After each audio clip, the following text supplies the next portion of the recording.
എമ്പുരാൻ സിനിമയുടെ കാത്തിരുന്ന അപ്ഡേറ്റ് ഇപ്പോൾ വന്നിരിക്കുകയാണ്. സിനിമയുടെ fan show time officially announce ചെയ്തിട്ടുണ്ട്. പുലർച്ചെ 6 മണിക്കാണ് സിനിമയുടെ FTFs സ്റ്റാർട്ട് ചെയ്യുന്നത്.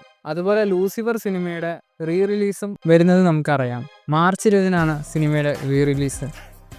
ലൂസിഫർ സിനിമയുടെ റിലീസ് ട്രെയിലറും ആശീർവാദ് അവരുടെ യൂട്യൂബ് ചാനലിൽ ഇന്ന് റിലീസ് ചെയ്തിട്ടുണ്ട്.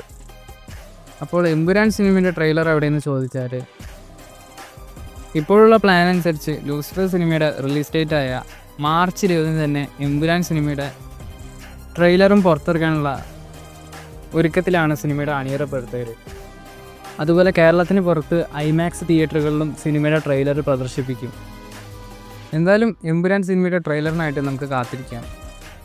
കേരളത്തിൽ സിനിമയുടെ അഡ്വാൻസ് ബുക്കിംഗ് സംബന്ധിച്ചുള്ള അപ്ഡേറ്റ് നാളെ പുറത്തു വരുമെന്നാണ് പ്രതീക്ഷിക്കുന്നത്. എമ്പുരാൻ സിനിമയുടെ ഓവർസീസ് റൈറ്റ്സ് 30 കോടിക്കാണ് വിറ്റുപോയതെന്നാണ് പറയുന്നത്. ഒരു മലയാള സിനിമയ്ക്ക് കിട്ടാവുന്ന ഏറ്റവും വലിയ ഓവർസീസ് ബിസിനസ്സാണ് എമ്പുരാൻ സിനിമയ്ക്ക് നടന്നിരിക്കുന്നത്. ഇനി എമ്പുരാൻ സിനിമയുടെ ആദ്യ ദിവസമുള്ള ഷോ കൗണ്ട് നോക്കാം. എമ്പുരാൻ സിനിമയ്ക്ക് ആദ്യ ദിനം 6 ഷോസാണ് പ്ലാൻ ചെയ്യുന്നത്. പുലർച്ചെ 6 മണിക്ക് സിനിമയുടെ ഫസ്റ്റ് ഷോ ആരംഭിക്കും.